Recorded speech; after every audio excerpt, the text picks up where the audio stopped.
making the insulin now, higher likelihood of gut imbalances and full-blown metabolic dysfunction, which also increases your risk, unfortunately, of cancer, kidney disease, cardiovascular disease, and Mhm. Alzheimer's. All right. Thanks, Christy. Okay, so now we're gonna dive into GLP-1s and how they help insulin sensitivity and leptin resistance, which Christy was just talking about. So I've personally been through weight struggles since I've had my three babies, despite doing all the things right, clean eating, working out, trying all the programs. What helped me the most wasn't more willpower, just grinding through the workouts, but it was addressing root causes like gut inflammation, adrenal burnout, low muscle mass, and using GLP-1s and GIP peptides as support tools.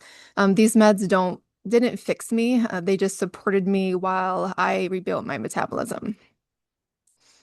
So what are GLP-1s and GIP peptides? So it's not foreign to your body. It's a hormone your gut naturally releases after you eat. So when you eat, a GLP-1 does several important things. First, it signals your brain that you're full. It works on the hypothalamus and strengthens satiety signals. This is why people say that food noise decreases. The second thing it does is it improves insulin signaling. It tells your pancreas to release insulin, but only when glucose is present. That means better blood sugar control and less resistance over time. It also lowers glucagon, which prevents your liver from dumping excess glucose. Third, it slows gastric emptying. So food leaves your stomach more slowly, which reduces blood sugar spikes and keeps you fuller longer. And beyond that, the GLP-1 receptors are found in the brain, the heart, the pancreas, the gut, and fat tissue. So it influences inflammation, cardiovascular markers, and metabolic flexibility. So it's improving broken metabolic signaling. That's why dose matters, and we're going to talk about that in a second. So too high of a dose, and you suppress appetite so much that you can lose muscle. So GLP-1 isn't like the metabolism. It's a tool that helps correct the signaling if the rest of the system is supported correctly. The other part is GIP. That's another type of peptide, and it stands for glucose-dependent insulin-tropic polypeptide. And it's a hormone your gut releases when you eat, just like the GLP-1. Its primary role is to stimulate insulin release when glucose is present. But beyond that, it also influences how fat cells store and use energy. GIPs play a role in nutrient partitioning, meaning it helps determine whether calories are stored, burned, or used efficiently.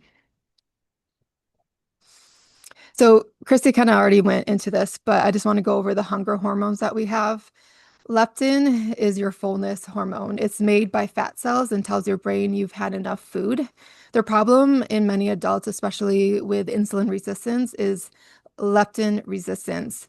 You have leptin, your brain just isn't responding to it. GLP-1s help improve leptin sensitivity. It helps restore the brain's ability to recognize that fullness signal again. And ghrelin, the other one, is another hunger hormone. It rises when you skip meals, don't sleep, or are under stress. It's what drives craving and food noise. So your ghrelin could be really high. And GLP-1's lower ghrelin levels. That's why people say that they're not constantly thinking about food anymore because they don't have that high of a ghrelin level. And then there's CCK, which is cholecystokinin. It's released when you eat protein and fat, and it signals fullness and it slows down your digestion. GLP-1 enhances CCK signaling and slows gastric emptying, which means that fullness lasts longer.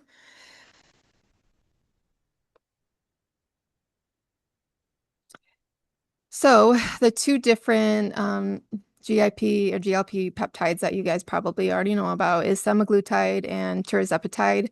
The semaglutide is just the GLP-1, where the tirzepatide is the GLP-1 plus the GIP. So you're going to get a little bit better bang for your buck with the tirzepatide because of the improved fat metabolism, and it has reduced side effects. It doesn't cause as much nausea in some patients, so it's better tolerated. So most people start on GLP-1s at the lowest dose, like when they're prescribed. So the normal semaglutide dose that if you would go to a doctor you would get is 0.25 milligrams, and you would inject that sub-Q every week, and on the fourth week you would go up to the next dose. So you go to 0.25, then you go up to 0.5, then 1, 1.7, 2.4, and you would just progress every 4 weeks until you're up to the full dose. And when you increase it that quickly, you're going to get a lot of side effects, and that's where a lot of people are coming into issues with nausea, constipation, and they're really losing a lot of muscle mass and eventually some bone mass from that, is because it's lowering the appetite suppression too quickly. Like I have clients that just don't even want to eat. So they're under eating. And when they're under eating, that's actually ruining their metabolism even more, because they're not consuming enough food to fuel their metabolism to make the ATP that Chrissy talked about. And then they're losing muscle on top of that. So what we do at RAFA is we microdose. So microdosing means that we are still going to use very low doses. We're going to start at the lowest dose, but we may inject and split that dose over the week. So let's say if the normal starting dose of semaglutide is 0.25 milligrams once a week, I'm going to split it and I'm going to give it 1.25 milligrams twice a week. So we're going to have more of a steady state of the peptide. We're going to have less nausea symptoms.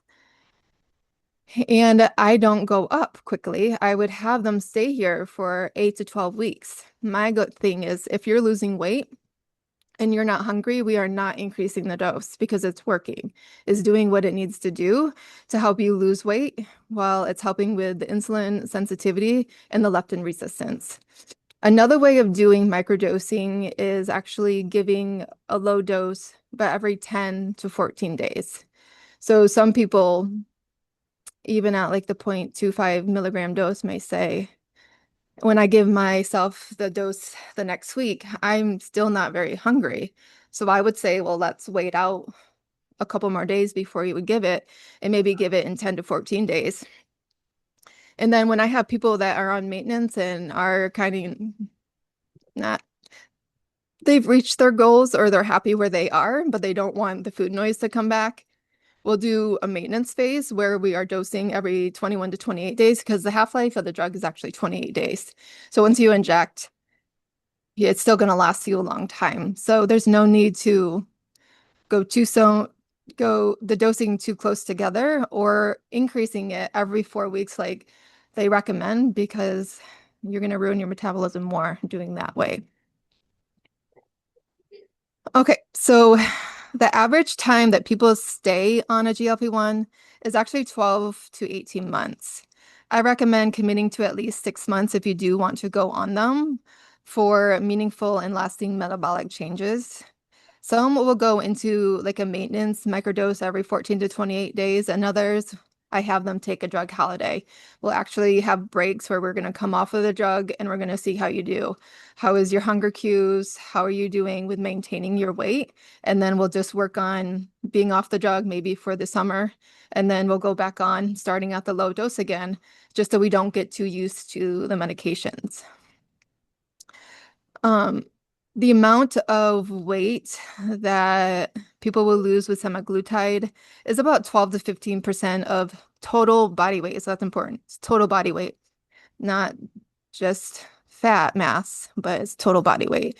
And that's over 12 to 16 months. So if you weigh 200 pounds, it's about 24 to 30 pounds that you can lose, which is a pretty significant amount. Where tirzepatide, you're going to get a little bit more weight loss, and that's about 15 to 22% of your total body weight, and that's again in 12 to 18 months. So again, if you weigh 200 pounds, that's 30 to 44 pounds, which that can get some people to their goal weight of like, I want to be 160s, in that range, which is a lot healthier than 200s.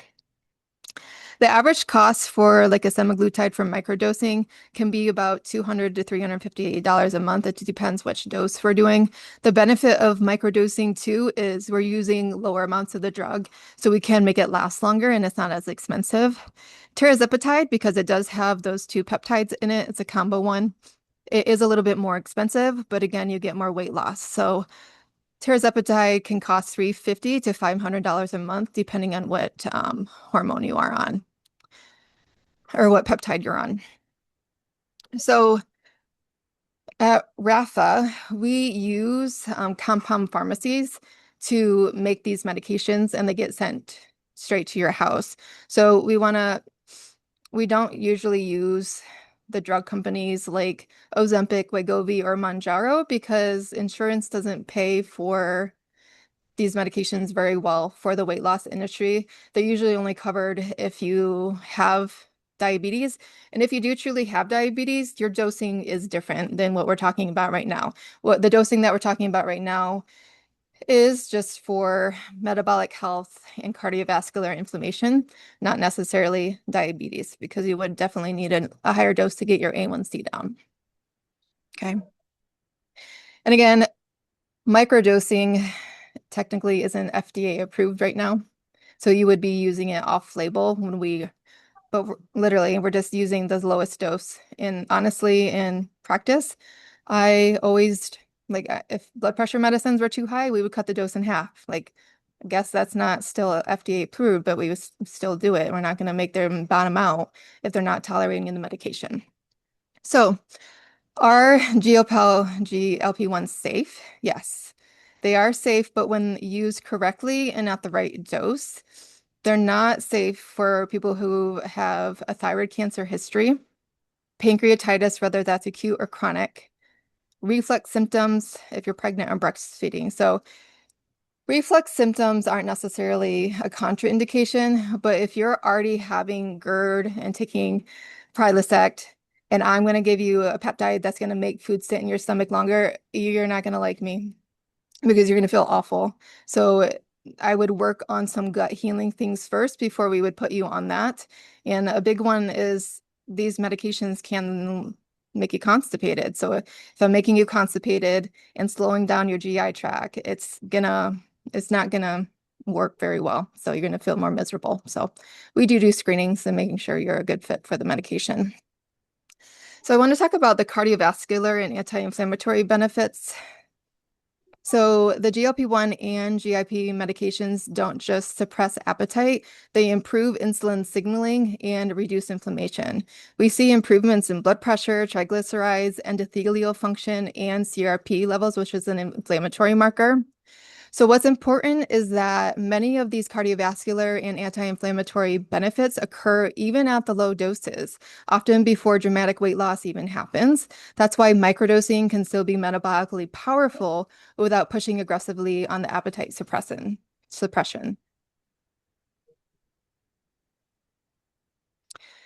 So I get this question, will they help when nothing else has helped in the past?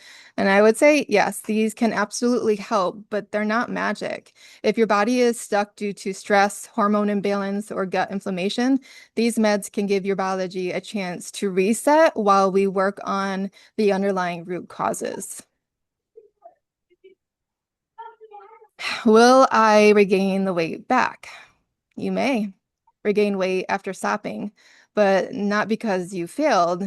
If muscle stress and insulin resistance aren't fixed, the weight will return. That's why we treat the root cause alongside the peptide. We have to be working on the lifestyle. We have to be working on your gut and your adrenals to make sure all of those root causes are fixed as we're using these medications because they're just tools.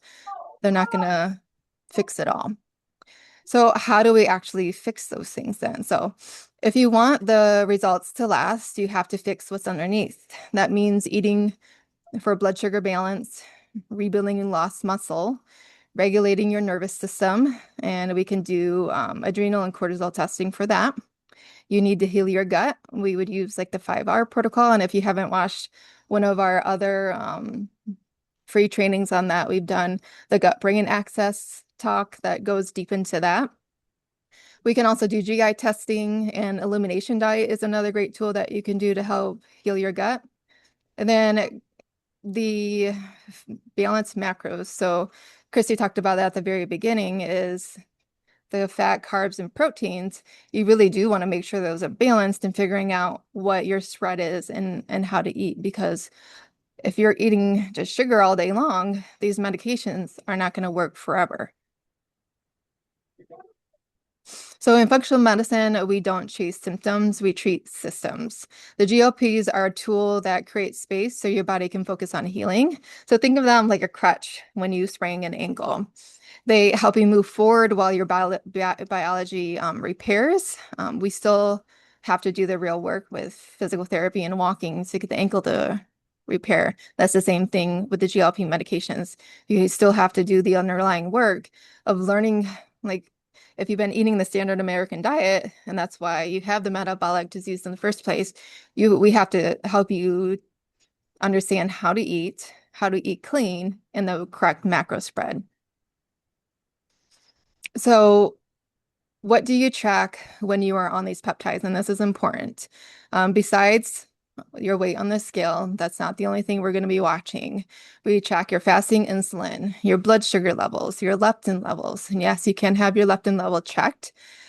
So if you're here, a leptin level under 10 to 15 is often more metabolically flexible. So that means that's a decent level. A leptin over 20, especially with high body fat, that's a possible leptin resistance. And my kind of cutoff is like 17. I like to see it under 17, but also you can have it too low. So if your leptin level is too low, it can signal that you're under eating or you've been doing excess dieting. And that's actually, you don't want to have it be too low. You want to have it right in the middle. So your fasting insulin, I always want my clients to be less than 7.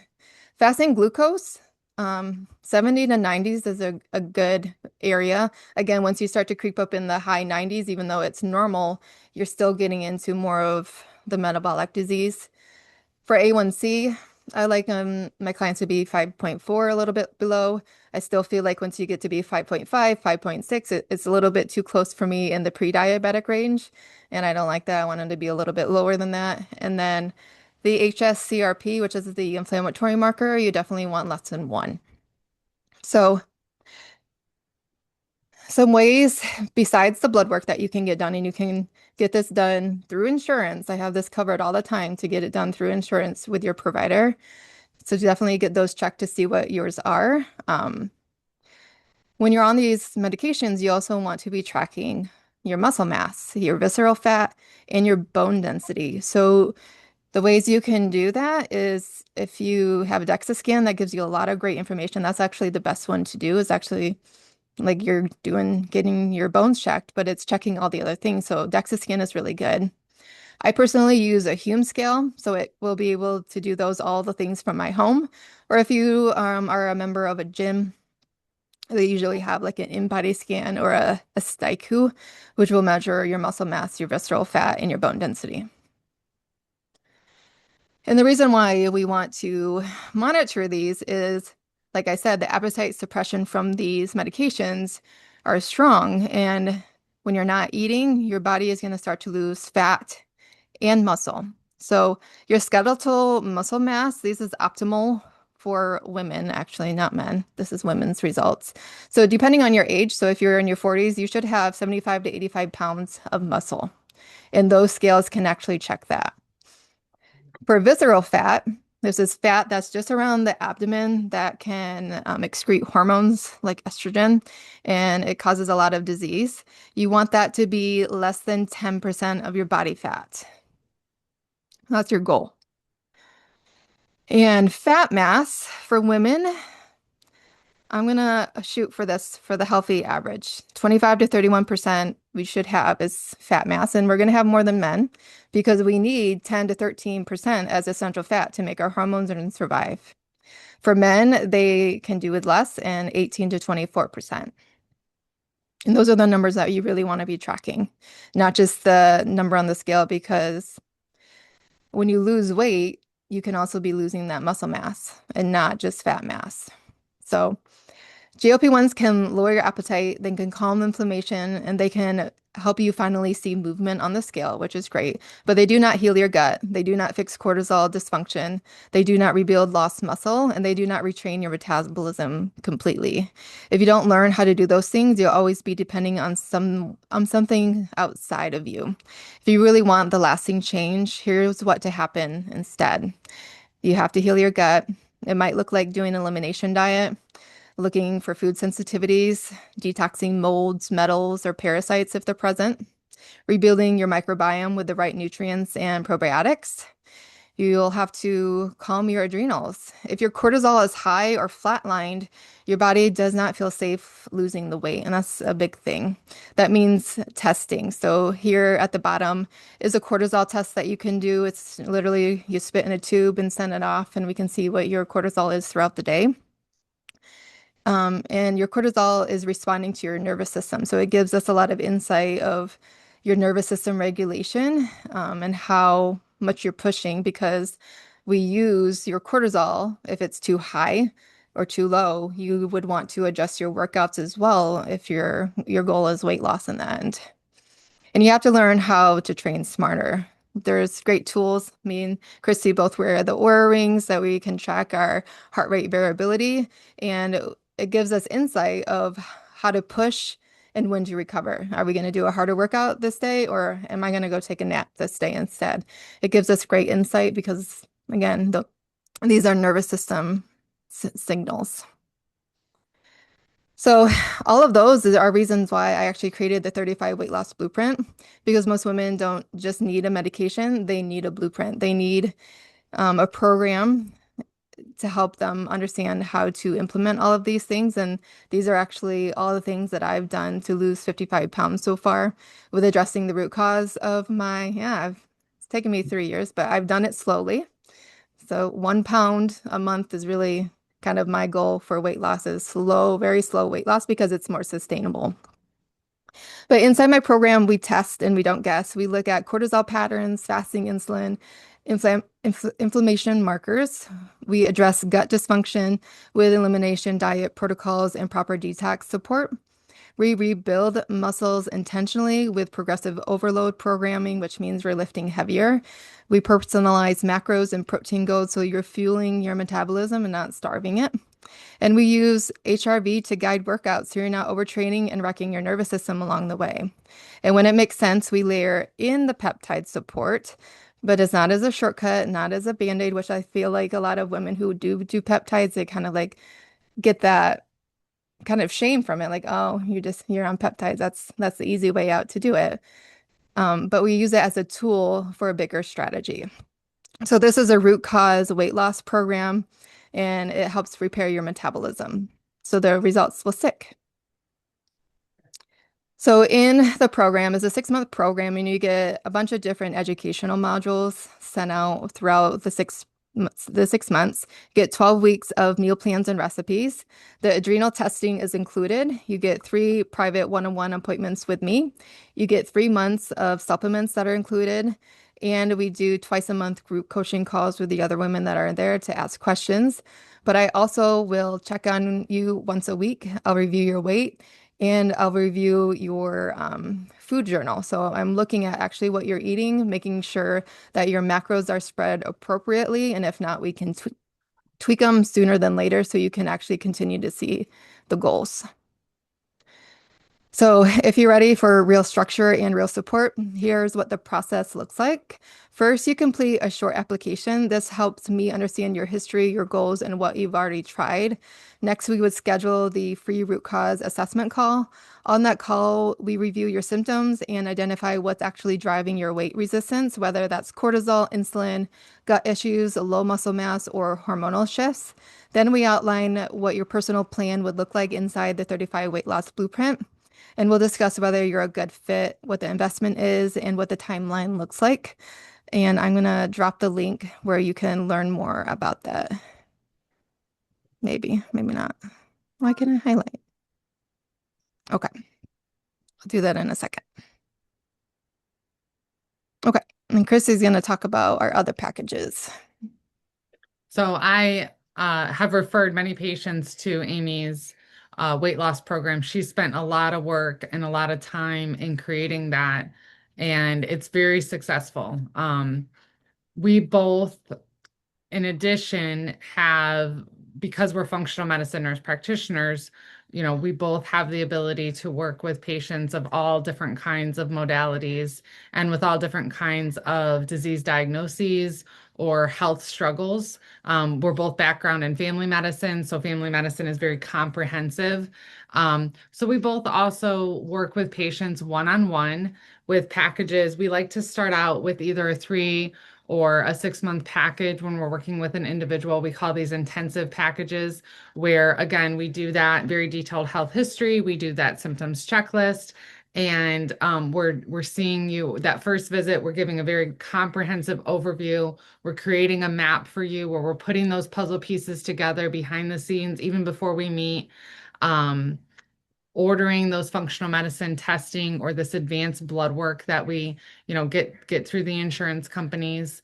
And then we function as the clinical expert, but also like the health coach. And so there is that one-on-one support through our system. Practice Better, we are able to instant message. Our patients can instant message us in real time. They're using journals. They can journal their food, their sleep, their activity, how they feel that day. So it's just ongoing support and accountability, personalized testing, following up every 2 months, 2 weeks, 4 weeks, depending on what the individual need is.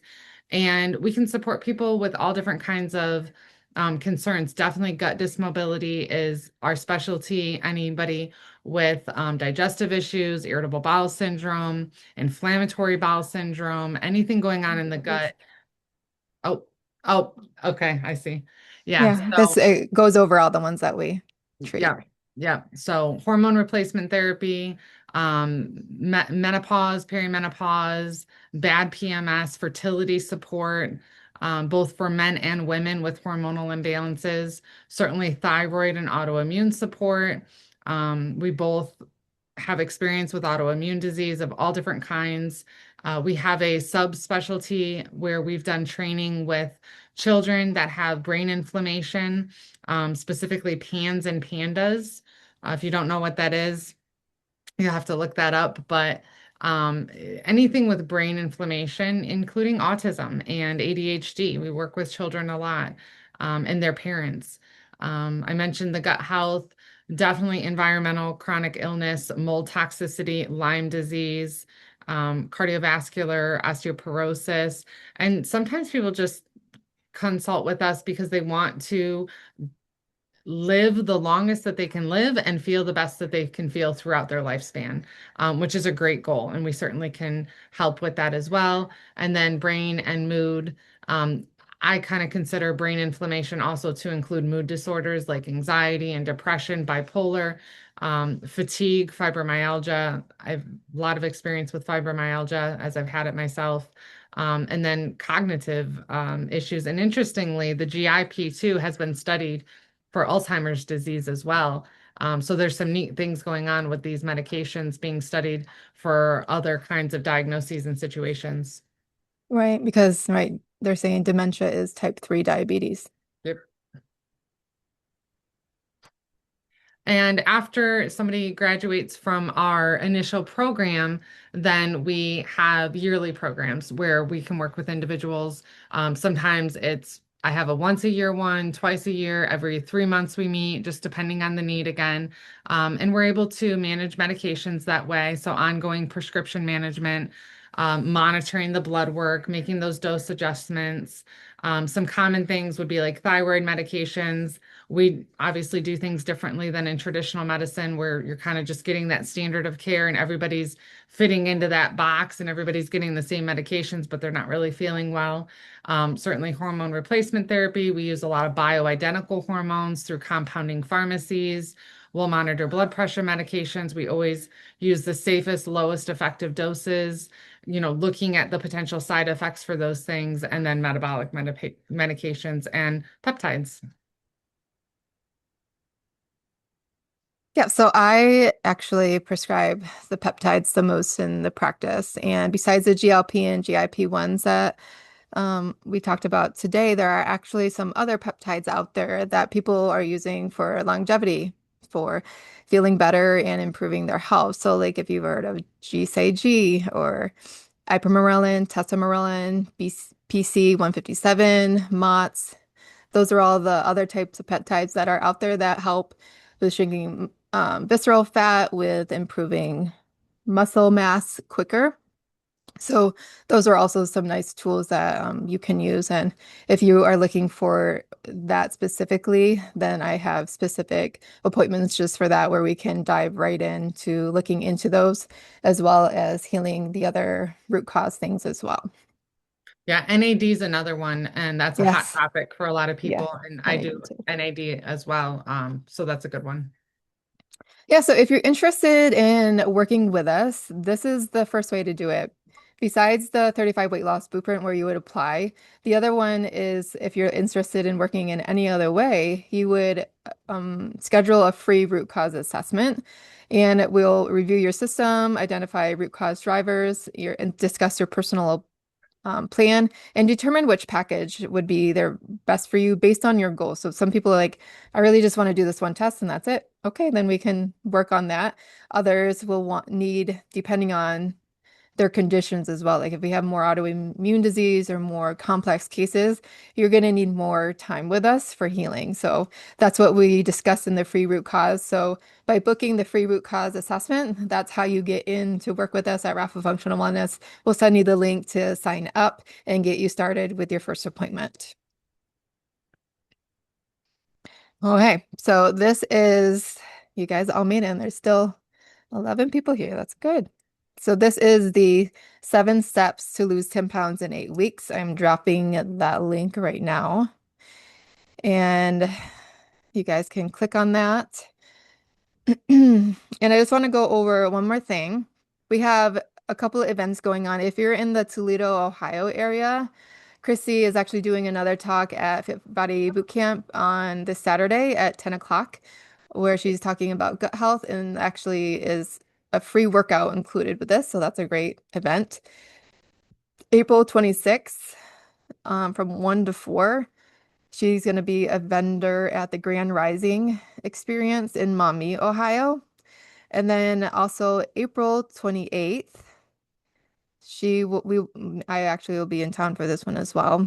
We're doing the Rooted in Wellness retreat at the Franciscan Center at the Lord's College. And that one is more, there's a cost to that, which is, I think, 75 is the correct amount. Which is So well worth it, and I highly recommend that one. yeah, there's a bunch of vendors and speakers there. So it's kind of like all of the holistic providers and companies within the area come to this event to speak and to showcase their services to everybody. And you'll learn a lot. There's a lot of good speakers there. All right. Any questions for us about metabolism, insulin, GLPs, or really anything in general? We're here to talk.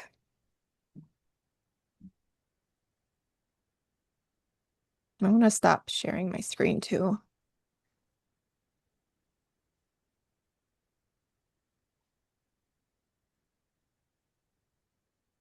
Amy, what do you think was the most impactful thing that you've done for your metabolism? Because I know you've struggled, and I've struggled as well with I was overweight my whole life as well. What do you think was the thing that kind of tipped the scale for you and started to get you some momentum going?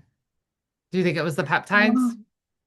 Mm, not really, because I did, like, again, it was over 3 years and I've done different things slowly. The elimination diet that I did for, I can't remember now. It was like either 6 or 9 months I did an elimination diet. And that was the most impactful for me to know actually how my body was responding to food. And I felt like I reduced my inflammation the most by reducing that. I wouldn't say at that point I really knew how to spread my macros very well, because I was just eating clean and not necessarily, like, I was sticking to the dietary guidelines and not necessarily knowing, did I eat enough protein that day? I wasn't really counting that. The next thing that really, I kind of stalled out once I started to add foods back. And then I was really into working out, and I was running, like I was really getting into running, which I enjoyed, but I was like so tired in the afternoon. I did cortisol testing and I realized, well, my cortisol is way too high. I'm stressing myself. I was waking up at like 5 o'clock in the morning to go to these workouts. It was not what my body needed at that time. So learning how to listen to my body and do the Mhm. nervous system support and like take a nap and just go for a walk and do something else like that was helpful. And then that kind of stalled out for a little bit. So it's been in like phases. And then the GIPs have been helpful just to quiet the food noise as I'm learning how to lift heavy and balance my macros again. So I would say it's all been there. Said, could you put back up the slides with all the upcoming events? Yes, I can do that.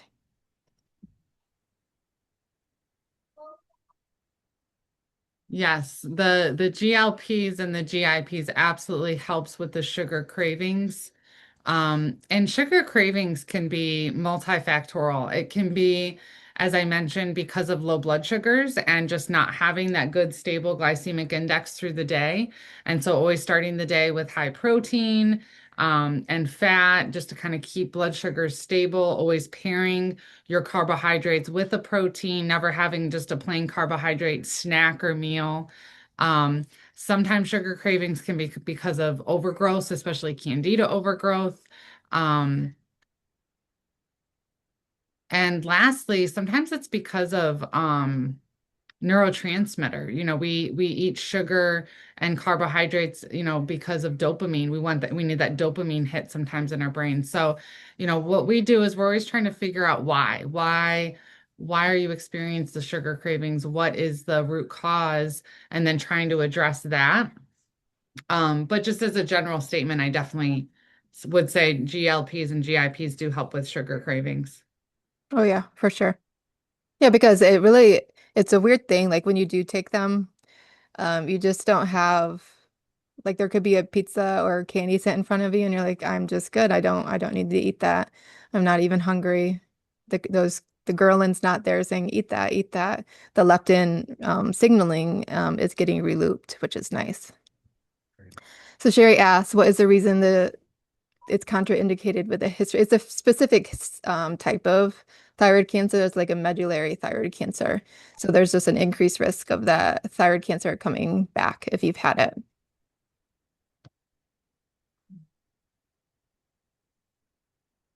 You're welcome. Are any of you on GLP-1s? Curious to know that.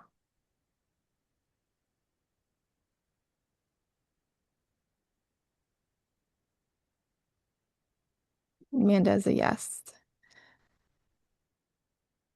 Amanda, have you ever done microdosing? Yes, she has. Has she? Okay. Yeah, we just started. Oh, cool. And I actually do microdosing. I start less than what you start with. I actually start with zero point 0.6 because that's what I actually use these GLPs recently as well. Because I wanted to try them. I wanted to experience it so that I could experience it for my patients. And Amy and I both took an education through a light nurse practitioner training on the microdosing. And so yeah, I start at zero point 0.6 with my patients. And for some of us, I didn't never had to increase it. Like you're saying, Mm, if you're losing weight, you don't need to do anything. So zero point 0.6 worked for me and I never increased it. Um, yeah. so yeah, it's pretty cool. And then you do save a lot of money when you can microdose too. Yeah, because that vial vial lasts a long time. So Hmm. it does work a lot longer. Yeah, if I dose and I notice when it's coming to my next time, even if I'm trying to microdose and do like the twice a week dosing, I will still do that lower 1.125 milligram dose, but still reach it. I've done up to 3 weeks and still not feel that hungry. Because it's when you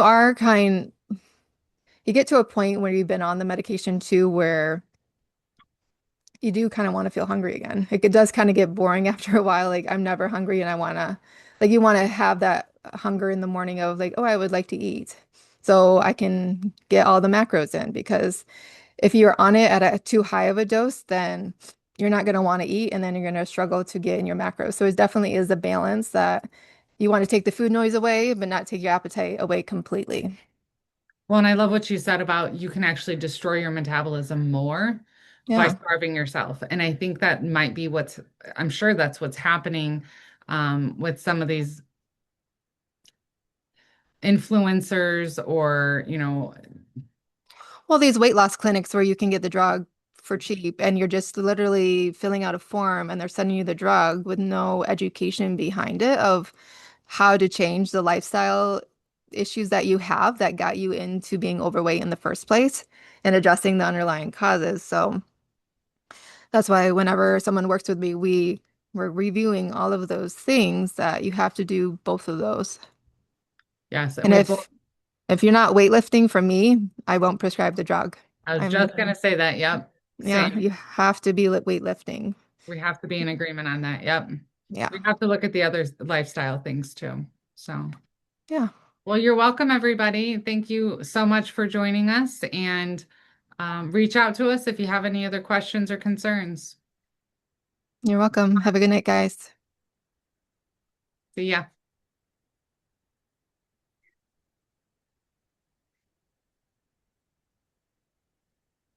All right. Bye, Christy. See See ya. you later.